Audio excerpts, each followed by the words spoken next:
Assalamu alaikum dear aspirants, I hope you are fine. I welcome you back to part 7. Question number 61 is, who was the first woman to receive the Nobel Prize?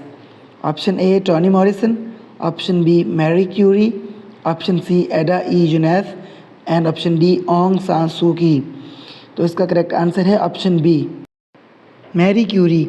Mary Curie ना सिर्फ वो पहली खातून हैं जिनको ख़वातीन में सबसे पहले नोबेल प्राइज़ दिया गया, बल्कि ये वो पहली शख्सियत हैं जिनको सबसे पहले 2 नोबेल प्राइज़ दिए गए थे।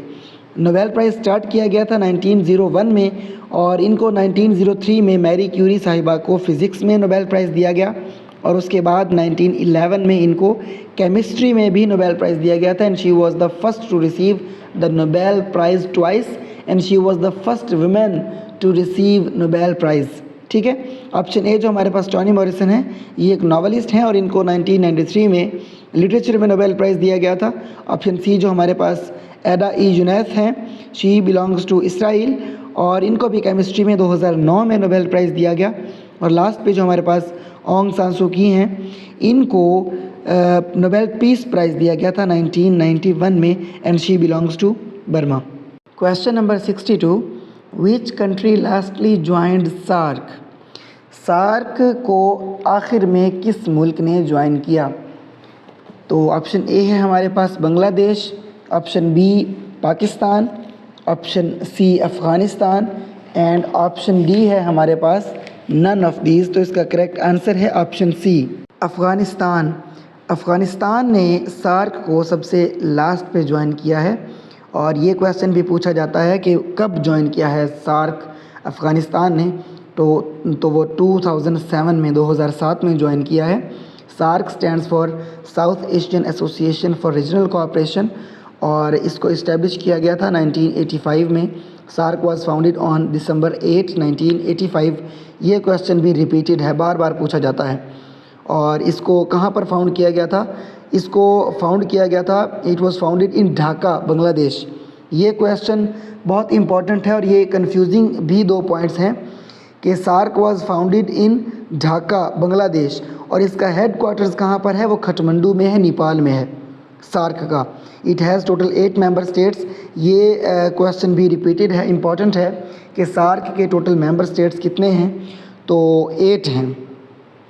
ठीक है, और बाकी हम सार्क को डिटेल में अलग वीडियो में डिस्कस करेंगे जिसमें इसके सारे पॉइंट्स जो इंपॉर्टेंट हैं पेपर में पूछे जाते हैं या इंटरव्यू के हवाले से भी अगर इस पर डिस्कशन के लिए पैनल कह देता है तो उनको हम अलग वीडियो में डिस्कस करेंगे। Which country lastly joined SAARC? तो इसका करेक्ट आंसर हमारे पास अफ़गानिस्तान है। बांग्लादेश और पाकिस्तान तो इसके फाउंडिंग मेंबर्स में से थे और इन्होंने 1985 में ही सार्क को ज्वाइन किया था।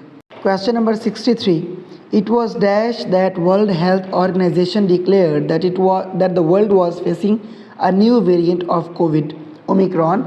Option A 26 August 2021, option B 26 November 2021, option C 26 December 2021 and option D 30th November 2021। तो इसका करेक्ट आंसर है हमारे पास ऑप्शन ए 26 नवंबर 2021 को वर्ल्ड हेल्थ ऑर्गेनाइजेशन ने डिक्लेयर किया था कि दुनिया कोविड के नए वेरिएंट का सामना कर रही है और उसका नाम ओमिक्रॉन है। Question number 64, the original Olympic motto is made up of 3 Latin words. वो वर्ड्स कौन कौन से हैं और उनकी सीक्वेंस क्या है, ये पूछा गया पेपर में। Option A citius, altius, fortius, option B altius, fortius, citius and option C citius, fortius, altius या option D none of these. तो इसका करेक्ट आंसर है option A citius, altius, fortius. ये मोटो है ओलंपिक्स का, जो original मोटो है और ये कौन सी लैंग्वेज में है ये भी पेपर में पूछा जा सकता है। ये लैटिन वर्ड्स हैं तीनों और इनका मतलब क्या बनता है पेपर में ये भी पूछा जा सकता है। इनका मतलब बनता है faster, higher and stronger. Question number 65, in 2017 who did won the double titles at the title ATP 500 series World Championship in Barcelona, Spain with his partner Florin Margia? Option A Asamul Haq, option B Aqil Khan, option C Shoaib Malik and option D Amir Khan। तो इसका correct answer है option ए एसामुल हक बहुत famous और successful tennis player हैं पाकिस्तान के, और इन्होंने फ्लोरिन मार्जिया के साथ अप्रैल 2017 में ये चैम्पियनशिप टाइटल जीता था।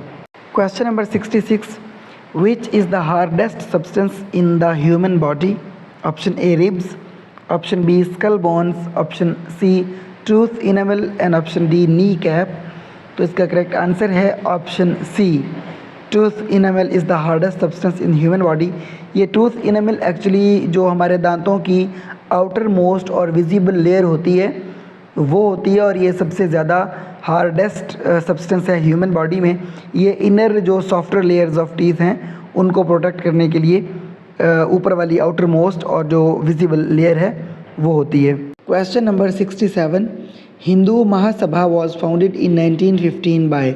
Option A Madan Mohan Malviya, option B Karamchand Gandhi, option C Motilal Nehru and option D none of these. तो इसका करेक्ट आंसर है ऑप्शन ए मदन मोहन मालवीय। ये जो पंडित मदन मोहन मालवीय थे या मदन मोहन मालवीय थे, इन्होंने 1915 में हिंदू महासभा की बुनियाद रखी थी, और ये एक पॉलिटिकल पार्टी और एक ऑर्गेनाइजेशन थी, हिंदू नेशनलिस्ट ऑर्गेनाइजेशन या हिंदू नेशनलिस्ट पॉलिटिकल पार्टी कह सकते हैं। Question number 68, who drafted the Wardha scheme under the guidance of Gandhi? Option A Abul Kalam Azad, option B doctor Zakir Hussain and option C Lal Bahadur, option D none of these. तो इसका correct answer है option B doctor Zakir Hussain sahab. Doctor Zakir Hussain साहब ने ये जो ड्राफ्ट तैयार किया था वार्धा स्कीम का। वार्धा स्कीम के बारे में ये क्वेश्चन भी रिपीटेड है, इम्पॉर्टेंट है कि Wardha scheme was primarily about, तो ये एजुकेशन के बारे में थी। इसको नई तालीम और बुनियादी तालीम के नामों से भी जाना जाता है, और इस स्कीम के मुताबिक गांधी जी, बेसिकली ये आइडिया गांधी जी का था। गांधी जी चाहते थे यहाँ पर ब्रिटिश इंडिया में एक एजुकेशन स्ट्रक्चर को, एक एजुकेशन सिस्टम को जिसमें मदर टंग इन्वॉल्व हो फॉर मीडियम ऑफ एजुकेशन, और बेसिक प्रैक्टिकल एजुकेशन दी जाए according to the needs and the demands of time. तो ये बेसिक एक यानी आइडियाज़ थे या बैकग्राउंड था वार्धा स्कीम को लॉन्च करने का, और ये एजुकेशनल पॉलिसी थी वार्धा स्कीम। एक्चुअली ये क्वेश्चन भी पूछा जाता है। गांधी जी का आइडिया था और इसका ड्राफ्ट तैयार किया था उनकी गाइडेंस के अकॉर्डिंग डॉक्टर जाकिर हुसैन साहब ने, जो बाद में गालिबन तीसरे प्रेसिडेंट भी बने थे इंडिया के। Next question 69, the 5 permanent members of United Nations Security Council are? Option A UK, US, China, France and Russia, option B UK, Germany, China, France and Russia, option C UK, US, China, France and Spain, option D UK, Italy, China, France and Russia. तो इसका correct answer है option A UK, US, China, France and Russia are the permanent members of United Nations Security council. Question number 70, a woman's voice is shriller than a man's voice due to? Option A higher frequency, option B lower frequency and option C higher amplitude, option D weak vocal cords। तो इसका correct answer है option A higher frequency. Women की जो voice होती है उसकी frequency high होती है एज़ कम्पेयर टू मैन, और हाई फ्रीक्वेंसी की ही वजह से वुमेन्स वॉइस स्ट्रिलर होती है as compare to men's voice. So we have covered 10 questions of this video. See you in the next video. तब तक के लिए अपना और अपनों का बहुत ख्याल रखिएगा। Keep studying and keep shining. अल्लाह हाफिज़।